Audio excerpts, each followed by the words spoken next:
Mr Hare meets Mr Mandela. By Chris van Wyk. Scene 1. Mr Hare crept out of his forest home.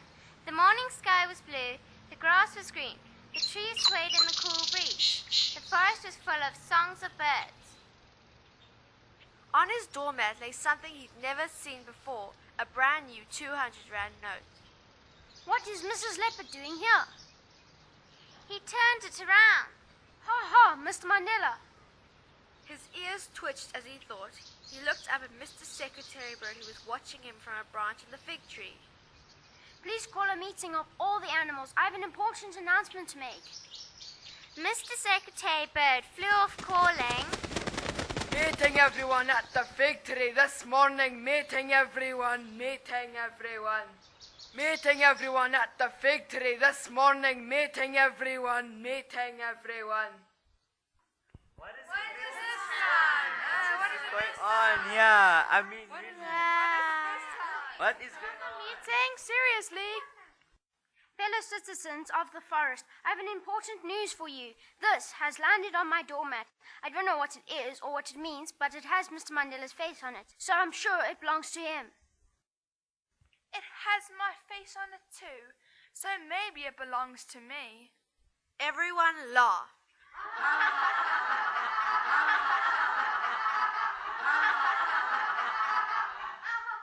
Except for Mr. Hare, he was in no mood for jokes. I plan to go to the city this very hour to return this important note to Mr. Mandela. What? You get lost there. Why would I get lost? Because you can't read. Oh, nonsense. It's true. In the city of readers, almost everyone can read, and those who can't read are learning to read. Well, what could happen to me? Those who cannot read repeat their mistakes over and over and over again, and so will you. Ha ha, not me, Mrs. Kitty. With those words, he marched fearlessly right underneath Mrs. Elephant. Then he skipped down the path that led to the City of Readers.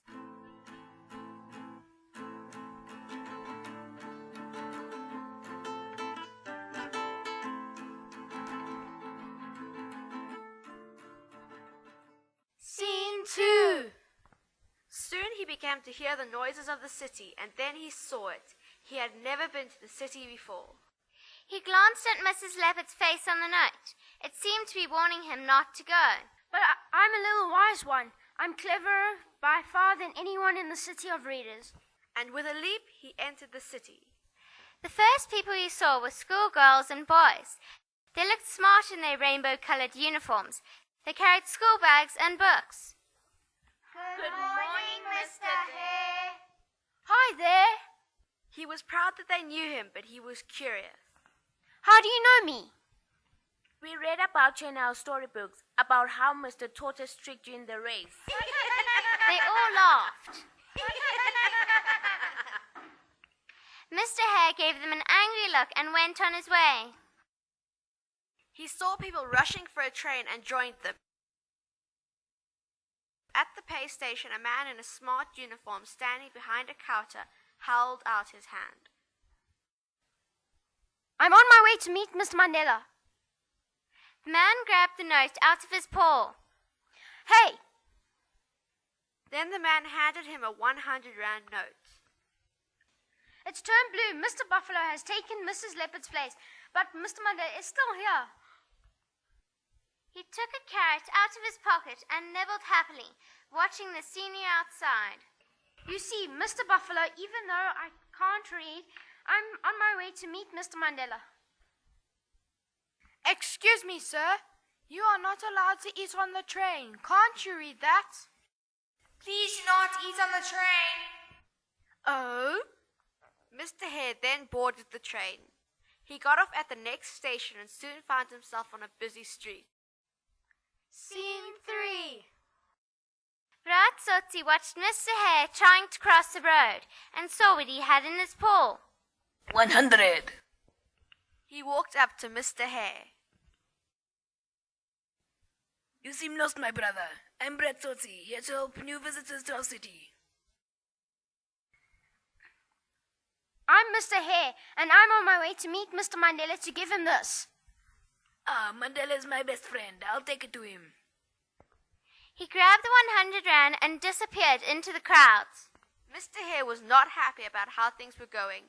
He wanted to meet Mr. Mandela himself and shake his hand, but now all he could do was turn around and go back home. And what would he tell the animals about meeting Mr. Mandela?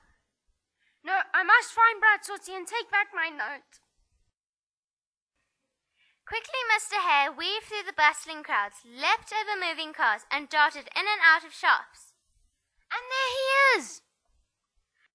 He spotted Bratsotsi in Mapi's Peri Peri chicken shop, chomping away on a 50 rand box of wild wings. Hey, Bratsotsi, give me back my note. Bratsotsi got such a fright that some peri peri sauce got stuck in his throat, giving him a fit of hiccups. Here it is. Pink? And what happened to Mr. Buffalo? But here's Mrs. Lion to tell me I need to read to survive in this city. Ha ha, but at least Mr. Mandela is still here. The guy with the chicken head name? Bratsotsi. He went to my Peri Peri's chicken shop, Jumping away on a 50 rand box of wild wings. And then Mr. Hare came and said, "Hey, Bratsotsi, give me back my notes." And then Bratsotsi got such a fright that my peri peri sauce got stuck in his throat, giving him a fit of hiccups. Hic, hic, hic. Scene 4. Mr. Hare saw people standing in a taxi queue. Behind them on the taxi shelter was a picture of Mr. Mandela.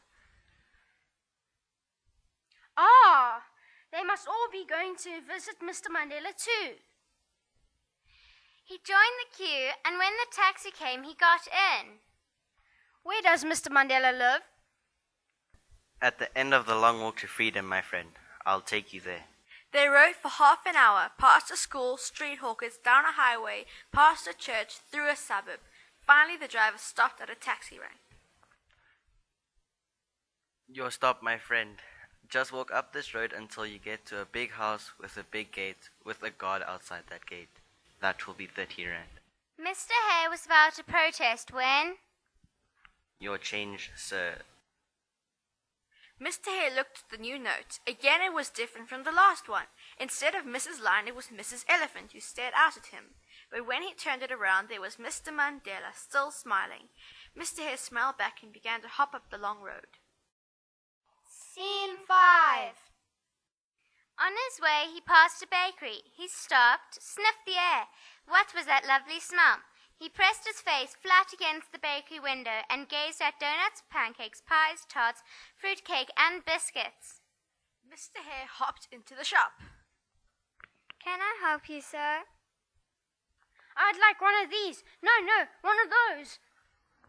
He showed her a slice of milk tart, then a wedge of chocolate cake, a biscuit, apple crumble, a cook sister. Please, sir, you have to make up your mind. Mr. Hare finally pointed to a Chelsea bun. Ah, good choice. She slipped the Chelsea bun into a packet and handed it to him. The next thing he knew, Mr. Mandela's brown note was in her hands, and when she put it back, in his paw, it was green. And who do you think had taken the place of Mrs. Elephant? There was Mr. Rhino warning him about the city of readers. Mr. Hare skipped out of the shop, taking big bites of his Chelsea bun and wondering. Scene 6. How many times will Mr. Mandela's note change color before I meet him? Then he saw the guard at the big gate. He skipped up to the guard, greeted him, and asked, Does Mr. Mandela live here? Yes, he does. I'm Mr. Hare of the African Forest. I have an important note for him. Do you have an appointment? No, I have a note. The guard turned and spoke into the intercom. Sir, I have Mr. Hare from the forest. A deep, chuckling voice crackled on the intercom. Ha ha ha ha ha. Mr. Hare, the great Mr. Hare of the African forest. Yes, Mr. Mandela. Well, send him in. It was a great meeting, the big hand of Mr. Mandela shaking the paw of the famous Mr. Hare. The two men entertained each other with stories of the city and the forest, of lions and heroes, of freedom and adventure. Then Mr. Hare told Mr. Mandela why he'd come. I found this note on my doorstep. It changed colors so many times, and the faces of all my big friends from the forest have appeared on it. I knew it was yours, so I came to give it to you myself. Mr. Mandela was puzzled, but he accepted the note with a smile. A photographer came to take pictures of Mr. Mandela and Mr. Hare, and a TV crew came to film them for news at 6. Scene 7. When Mr. Hare came home, he called a meeting. He told all the animals about his exciting adventure. He told them about the people he'd met, places he'd seen, and how he had finally met Mr. Mandela. And my friends, I did all this without being able to read one word. And with that said, the sun set and all the animals went back to their homes for a good night's rest. The next morning, Mr. Hare was awakened by a thud on his doorstep. What was that? Maybe it's the angry stomp of Mrs. Elephant coming to argue with me. He peeped outside. Mrs. Elephant wasn't there, but there was a big envelope on his mat. He went out to see who had brought it. There was no one in sight. Mr. Hare opened the envelope. It was a letter. Dear Mr. Hare, the whole country is still talking about your visit. Thank you for telling me all those stories and for returning the 10 rand note. I have enclosed a 200 rand note for you to spend the next time you visit the city. Warm regards, Nelson Mandela. Because he could not read, Mr. Hare was not interested in the letter, but something fell out of the envelope and flooded on the mat. I don't believe it. The very same place as yesterday morning. Without wasting time, he called another meeting of all the animals. My friends, it's a great mystery. The note has returned, and I have to journey back to Mr. Mandela to return it to him. And without another word, he skipped away down the path that led to the city of readers, the note fluttering in his paw. The end. The guy with the chicken head name? Bratsotsi. He went to my Peri Peri's chicken shop, jumping away on a 50 rand box of wild wings.